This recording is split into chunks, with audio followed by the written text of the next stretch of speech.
¿Qué tal? ¿Cómo están? Bienvenidos. Última edición de Agenda Económica AM. Gracias por acompañarnos en esta semana al cierre, día viernes 11 de agosto. Y cuando son las 8 de la mañana con un minuto, ya estamos listos y podemos comenzar la revisión de las noticias más importantes del día. Adelantemos parte de los temas que estaremos revisando en nuestro programa hoy. Vamos a comenzar, por supuesto, tratando de explicarles de la manera más clara posible el fallo de la Corte Suprema respecto a las ISAPRES.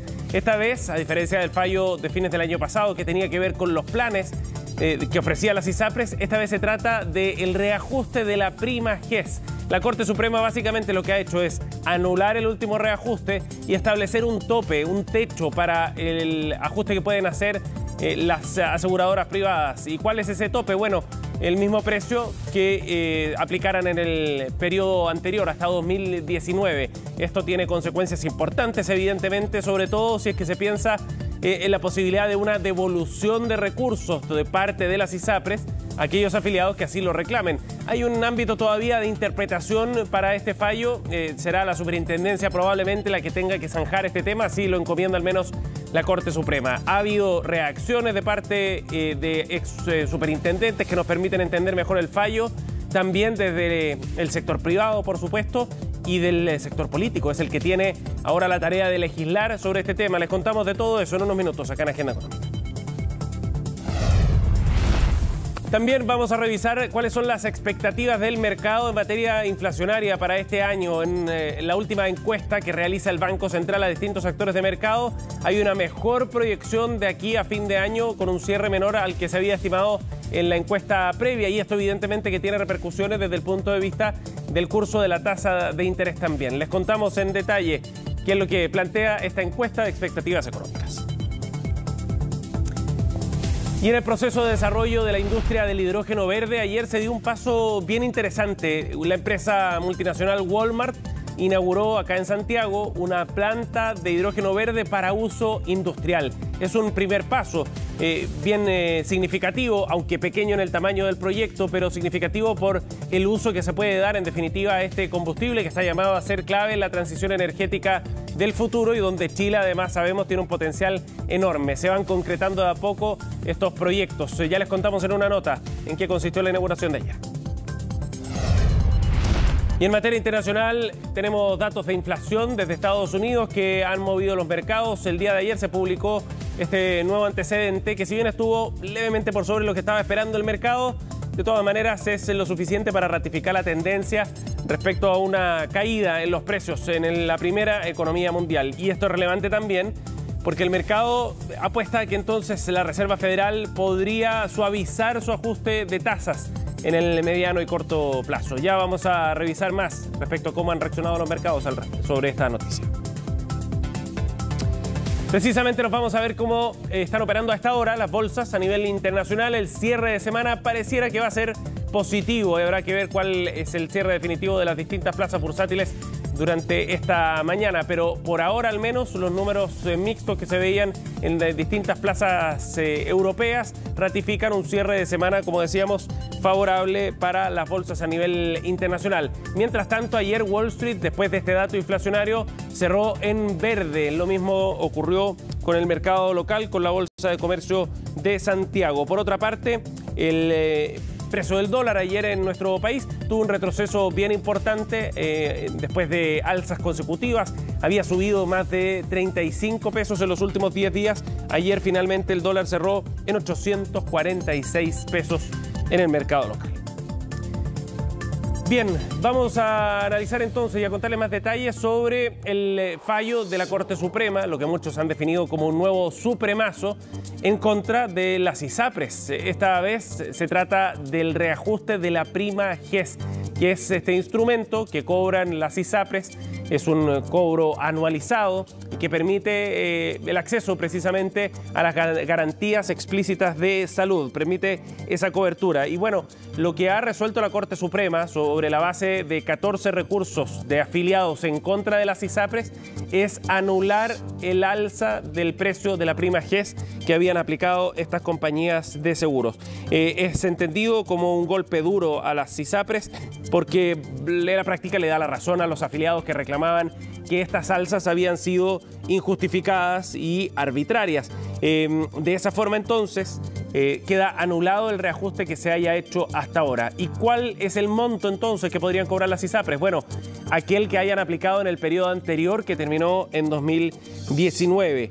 Ese es la gran conclusión de este fallo de la Corte Suprema, que se resuelve por 4 votos a favor, 1 solo en contra, de la ministra Ángela Vivanco. Y evidentemente deja una serie de interrogantes respecto a cómo se aplica este fallo, tal como se hizo en el fallo anterior de fines del año pasado. Ahora lo que viene es entender si es que este es un fallo de alcance general, por ejemplo, va a beneficiar a todos los afiliados independientemente de su situación o si recurrieron a la justicia o no, o si es que habrá devoluciones, otro tema también bien relevante.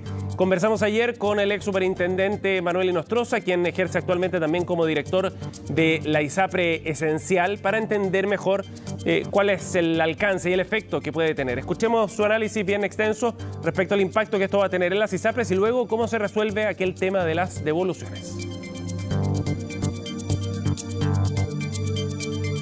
De aquí para adelante, todas las ISAPRES tendrían que bajar sus precios GES al precio que a cada ISAPRE le determinó la Corte Suprema. Y digo a cada ISAPRE porque en algunos casos se va a aplicar el estudio de verificación de costos que hizo la Universidad de Chile, cuyo valor máximo calculó 7,22 UF anuales, o en caso contrario, si esa ISAPRE tenía un valor superior a ese en el decreto inmediatamente anterior al del año 2022, me refiero al decreto del año 2019-2022, va a regir ese mayor valor. Entonces va a ser un valor de aquí para adelante que va a depender de cada ISAPRE en particular, no es un mismo valor igual para todo el sistema. Y lo que queda efectivamente pendiente si procede una devolución de esos dineros, porque tal como dice el fallo, es algo que deberá resolver la Superintendencia de Salud. El caso a caso puede ser el caso a caso que reclamó, el caso a caso general, el caso a caso que reclame de aquí para adelante la devolución de las plata. Y por este último punto es que no está tan claro quiénes entonces podrían ser beneficiados por estas devoluciones. Al parecer la resolución será efectivamente de acuerdo a la situación de cada uno de los afiliados. Lo que tiene que resolver ahora la superintendencia es si es que corresponde o no este tipo de devoluciones. Ayer conversábamos también con Patricio Fernández, ex superintendente en el gobierno anterior, quien explicaba este punto en particular. Era una caída inminente del sistema si es que se establecía una devolución y además una merma en los ingresos. Va a ser algo que va a tener que evaluar cada ISAPRE, pero en una primera etapa al menos el tema de la devolución no sería algo que la Corte resolvió directamente. Es altamente probable que los abogados y los interesados también comiencen uno a uno a pedir una devolución, sea en sede judicial o a través de un reclamo de la Superintendencia de Salud. Bueno, es innegable que las ISAPRES, respecto al precio GES, sí cobraron un grupo de ellas mucho más de lo que los estudios y análisis dan. Las ISAPRES encontraron en el precio GES la oportunidad de poder subir los precios y compensar de cierta forma las pérdidas de arrastre que traían hace más de 2 años. Bien clara la explicación del ex superintendente respecto a cómo habían operado las ISAPRES, que ya han adoptado las primeras medidas respecto a este fallo. Los invito a ver en el siguiente comunicado los pasos que dieron, por ejemplo, las ISAPRES Panmédica y Vida 3, que ayer anunciaban que decidieron suspender la venta de planes. Es decir, ya no están recibiendo nuevos afiliados. Hemos tomado la decisión de suspender a partir de hoy la comercialización de todos nuestros planes, decía el Grupo Panmédica, a la espera del fallo para eventuales ajustes de nuestros propios productos. Esto tiene repercusiones evidentes desde el punto de vista de los ingresos que genera una ISAPRE en la captación de nuevos afiliados, pero también para los propios trabajadores que dependen de esas comisiones. Y Vida 3 va por un camino similar. Son las primeras decisiones que se adoptan entonces tras este fallo de la Corte Suprema y eventuales devoluciones también que tengan que hacer las aseguradoras. Hay otra reacción también bien relevante, es de la Asociación de Clínicas, la escuchamos a continuación. Más del 60% del financiamiento de las prestaciones de salud que entregamos a las personas provienen de aseguradores privados. Además, su inviabilidad abrupta nos dejaría con enormes deudas por prestaciones ya realizadas, que no se pagarían y que comprometerían nuestra continuidad operacional. Hacemos un llamado urgente a buscar soluciones estructurales y permanentes. Para ello, resulta imprescindible discutir e implementar una reforma integral al sistema de salud privado, que permita condiciones adecuadas de funcionamiento, poniendo fin a la profunda incertidumbre con la que hemos debido operar. Reiteramos nuestra disposición a contribuir y ser parte de las soluciones que ojalá, con premura y celeridad, se discutan a nivel legislativo en este sentido. Bien, ahí estaba la explicación o el punto de vista más bien de las clínicas, que están preocupadas evidentemente sobre todo por la estabilidad financiera del sistema, dependen evidentemente de eso para la propia continuidad y por eso el tema empieza a poner cada vez más presión en el Congreso, donde se tiene que resolver este asunto con el proyecto de ley que ha presentado el gobierno ya y que está discutiéndose, o bien con otras iniciativas que permitan reordenar el sistema de aseguradores privados. Escuchemos algunas reacciones políticas también tras el fallo de ayer.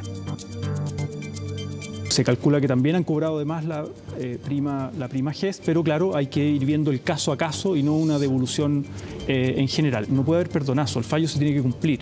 El tema es no generar una incertidumbre a los ciudadanos, más que a las ISAPRES, a los ciudadanos que se atienden en las clínicas privadas, porque sabemos que la integración vertical de ISAPRES con clínicas, y ahí hay otro negocio, pero lo concreto es que un porcentaje de la población se atiende en las clínicas, que FONASA compra servicios en las clínicas también. Entonces, esa gradualidad está considerada, ¿no? Pero el fallo se tiene que cumplir. En un Estado de Derecho los fallos de la Suprema se tienen que cumplir. Por lo que entiendo es que acá, a diferencia del anterior, se ve caso a caso y le da la atribución a la Superintendencia de Salud. Tenemos que ver si es que esto se incorpora en la ley corta o corre por carril separado, lo que sí creo que afecta el escenario.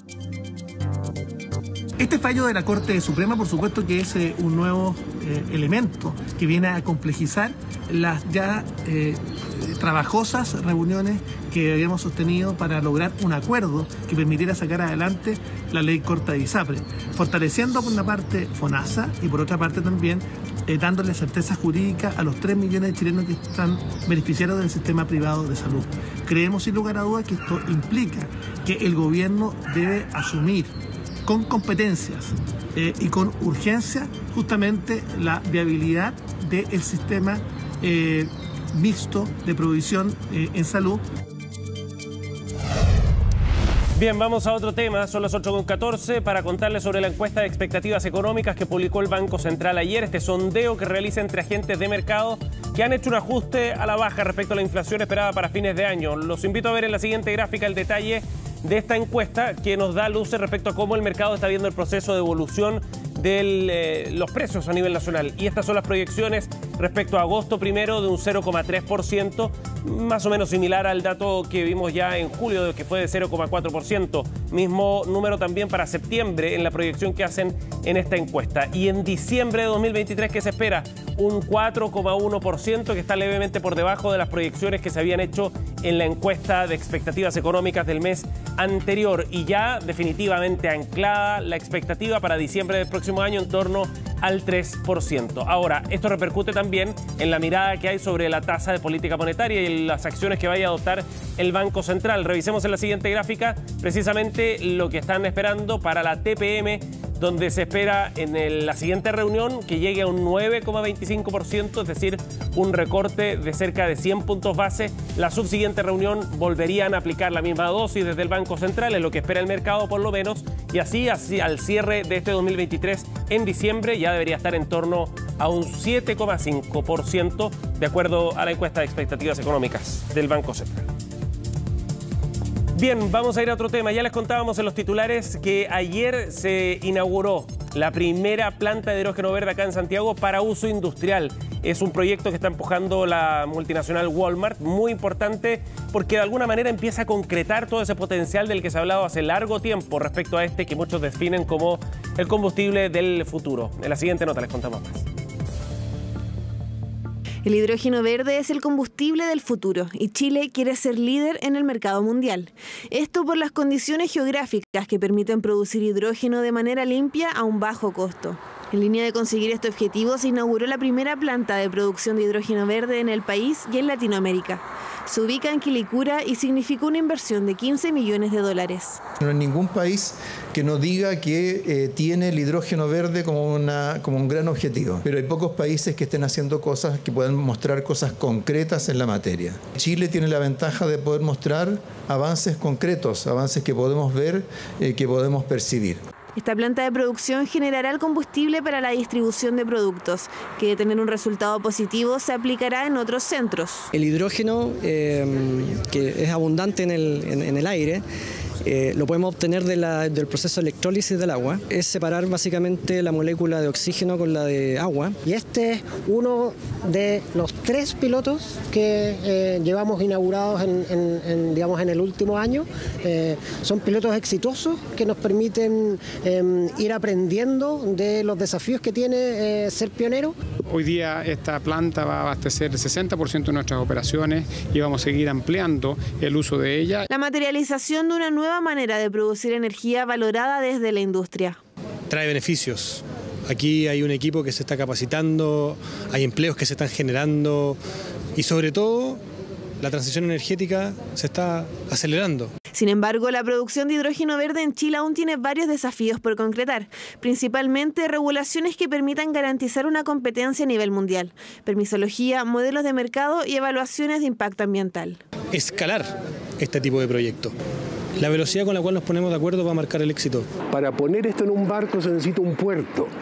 Y las concesiones marítimas se están demorando 4 y 5 años, lo que es una locura. O sea, tenemos un problema en Chile que tenemos que adelantar el cómo hacemos las cosas. Todo esto bajo la Estrategia Nacional de Hidrógeno Verde, formulada durante la administración de Sebastián Piñera y que este gobierno está transformando en un plan de acción. Ya se han anunciado 32 medidas de impulso a ese plan de acción hace pocas semanas atrás y hay pasos concretos que vamos dando. Hemos planteado como meta tener 10 a 12 proyectos en producción de hidrógeno verde en desarrollo al término del actual gobierno. Estos son esfuerzos públicos y privados y por lo tanto aquí lo que estamos haciendo es trabajar en conjunto para avanzar lo más rápido posible en la transición energética. Un mercado que tiene una inversión internacional de $1.000 millones y que está demostrando el desarrollo de una industria que paso a paso va dejando de ser un abstracto.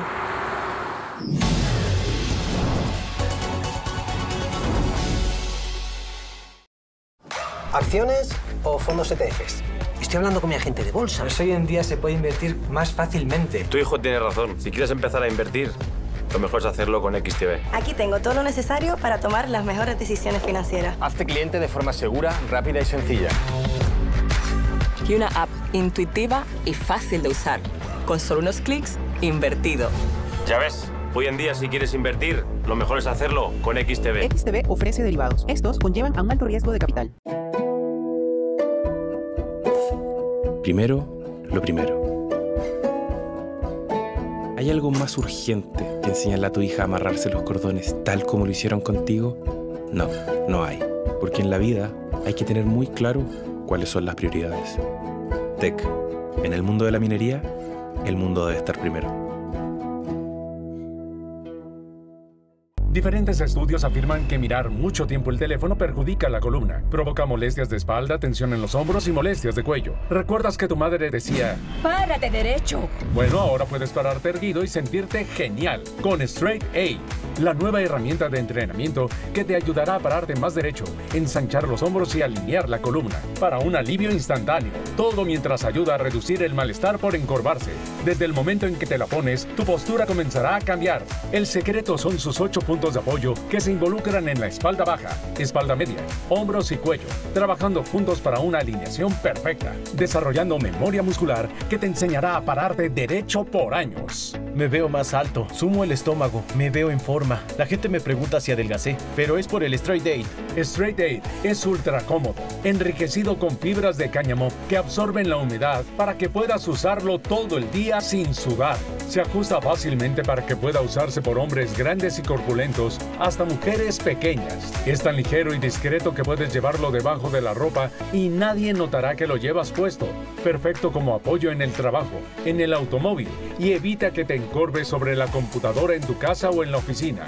Innumerables estudios muestran cómo encorvarse te hace ver poco atractivo y desanimado.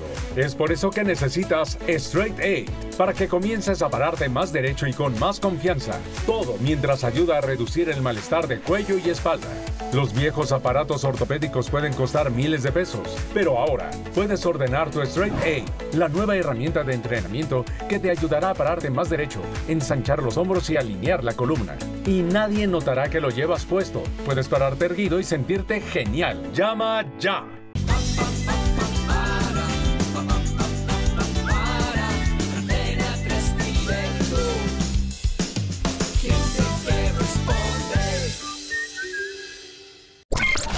La ciencia es fundamental para integrarse a la vida. El genoma como un gran código a decodificar. Todas las divergencias convergen. Yo creo que nosotros como científicos tenemos que empezar a entender cosas con las que nos rodeamos. El aspecto divergente de esto es que la investigación está nutrida por muchas dimensiones de conocimiento. Donde yo puedo ver una zona intermareal con distintos organismos, alguien puede ver su almuerzo. No veo simplemente hojas y árboles, sino que también veo datos. Imaginarlo y llevarlo a la realidad. La habilidad que tenemos nosotros de hacer algo muchísimo mejor.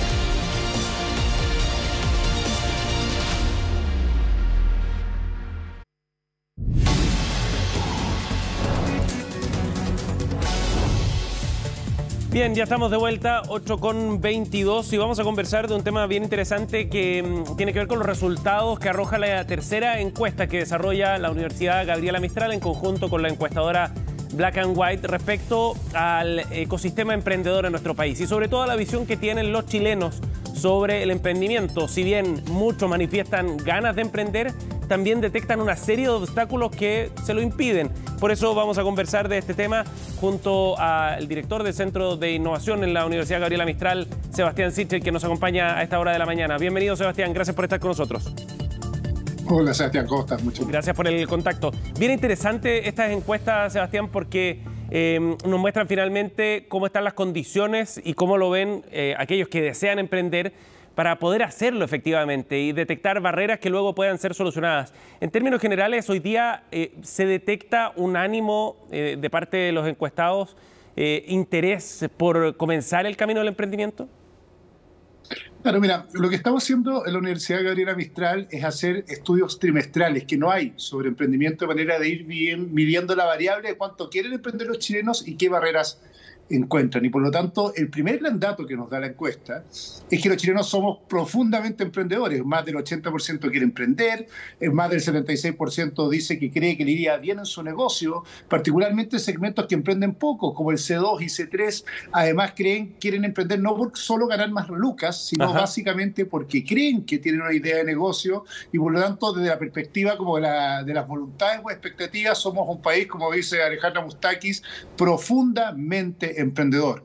Lo interesante del estudio, lo que hemos ido cruzando ahí en la Universidad Gabriela Mistral, es cómo estas expectativas de emprender se traducen en emprendimientos en la práctica de acuerdo a las condiciones de entorno que permiten emprender, ya sea las endógenas, que tienen que ver con la capacidad de correr riesgo, y las exógenas, que tienen que ver con el clima económico, las tasas de interés y otras. Claro, y ahí aparecen los primeros obstáculos, por ejemplo. A pesar de que el 81% le gustaría emprender en el futuro, hay un 69% que piensa que no va a poder acceder al financiamiento. ¿Qué es lo que está trabando ese acceso al financiamiento, Sebastián? Y que hay una de las grandes barreras que tenemos en general para emprender en Chile, y si uno lo compara con otros mercados, si uno puede decir, no solo es una barrera, sino que se ha transformado en un obstáculo en términos concretos para emprender. ¿Qué pasa? ¿Qué nos dice la encuesta? Primero, que cuando tú le preguntas cuál es la primera barrera que usted tiene para emprender, es el acceso al capital. Una de las cosas que decimos en clase y en teoría es que lo que menos debería costar para una buena idea es financiamiento. En Chile los chilenos creen que lo que más cuesta es el financiamiento.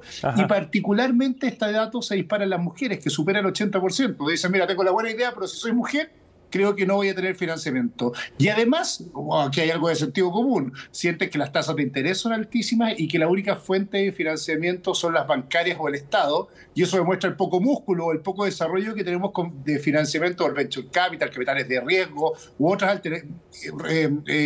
fondos institucionales que permitan postular el financiamiento. Por lo tanto, así como un diagnóstico más desde la universidad, nuestro diagnóstico es, tenemos la barrera para emprender, que es el financiamiento, pero tenemos pocos mecanismos de financiamiento que salgan del sistema financiero tradicional, y tenemos un desafío grande con el mundo de las fintech y otros que permitan financiamiento a pequeña escala a emprendedores, porque son exactamente los segmentos medio y bajos los que dicen, me cuesta conseguir lucas para emprender. Ahora, entendiendo que ese es un desafío desde el punto de vista de las políticas públicas, ¿es un problema del sistema financiero que es muy conservador o es un problema del Estado que podría generar más mecanismos para poder liberar esas necesidades de emprendimiento? Claro, aquí experiencia de ex vicepresidente de la Corfo y el Banco Estado. Es una mezcla de los dos. Lo primero, yo creo que Chile hizo un esfuerzo gigante en los 90 por aumentar el mercado del financiamiento a las pymes a través de dos instrumentos, el simple, el FOGAIN y el FOGAPE, que eran garantías estatales para el mercado financiero. El problema es que el mercado financiero en general lo usó para los créditos tradicionales y no cambió las tasas de interés, sino que amplió la cobertura, lo que era cierto en los años 90 porque no se atrevían a prestarle plata a las pymes.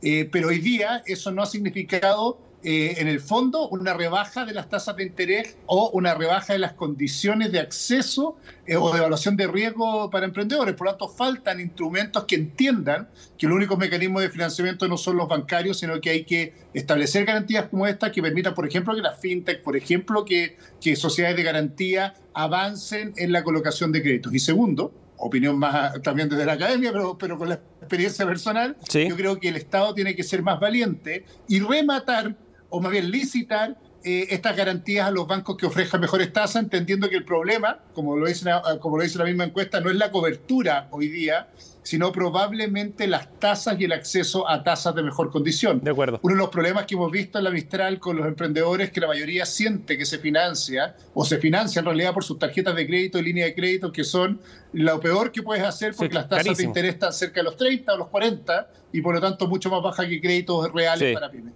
Hay un tema cultural que también es bien interesante y que detectan ustedes en esta encuesta. Hay un 54% de los encuestados que dice que les falta preparación para emprender y esa cifra sube incluso un poquitito más al 61% entre las mujeres. ¿Qué se puede hacer en esa materia, Sebastián, para que la gente tenga las herramientas necesarias y la capacitación para poder llevar adelante un emprendimiento? Lo primero, tenemos un gran déficit de educación financiera en Chile. Yo creo que ese es el talón de Aquiles de nuestro sistema económico en general, porque tenemos un sistema que se basa en el mercado, bienaventurado, o qué bueno que así es, pero la gente no sabe muy bien cómo funciona el mercado, cómo funcionan los sistemas de crédito, cuáles son las tasas de interés, cómo se negocia. En la Universidad Gabriela Mistral hemos desarrollado un tremendo trabajo de educación financiera en colegios, pero ¿cómo se hace esto? Es decir, para que la gente no sienta que es una limitante, obviamente el Estado tiene que hacerse cargo de incorporar los programas de educación básica y principalmente en colegios, formación en educación financiera. La academia tiene que ayudar fuertemente a las pymes y a los emprendedores en instrumentos para avanzar en conocer mejor cómo funciona el mercado financiero. Y tenemos un desafío también desde el mismo sistema financiero de educar a sus potenciales clientes respecto a los instrumentos, porque el endeudamiento que lleva a quiebra es un mal negocio también para el sistema financiero. Pero ese talón de Aquiles es profundo, porque si uno trata de juntar los eslabones en Chile, ¿hay un mercado financiero desarrollado y amplio? Lo hay. Hay fintech, hay banca, etcétera. ¿Hay emprendedores? Lo hay. ¿Y qué es lo que falla, por lo tanto? Son los puntos de conexión, que básicamente es la información para solicitar financiamiento y la capacidad de negociar de manera justa de las pymes y los emprendedores con aquellos que prestan instrumentos de financiamiento. Y eso es, desde la perspectiva como de mi análisis, es el motor de desarrollo que puede llevar al emprendimiento hacia adelante. Perdón por esta precisión, pero si vemos los datos de la CACEN, vamos a encontrar luces que se pueden cruzar con esta encuesta. Por ejemplo, que los ingresos autónomos siguen parados los últimos 10 años, si bien disminuye la pobreza con inyección de transferencias del Estado al bolsillo de las personas. Los ingresos autónomos llevan 10 años más o menos estancados y en cifras iguales, y eso significa que esta voluntad de emprender no se ha traducido en mayores ingresos generados por el emprendimiento. Entonces es una señal de alerta que vemos en la Universidad Gabriela Mistral, pero que sería bueno que los decidores de políticas públicas lo vieran, porque es una forma de entender qué está pasando con el emprendimiento en Chile. Y es fundamental para poder seguir combatiendo esos niveles de pobreza hacia el futuro, mantener esos avances. Sebastián, gracias por conversar con nosotros esta mañana. Muchas gracias y un abrazo grande, Sebastián. Chao, buen día. 8:30. Cerramos Agenda Económica. Gracias por acompañarnos. Pronto comenzamos Noticias Express junto a Fresia Sol.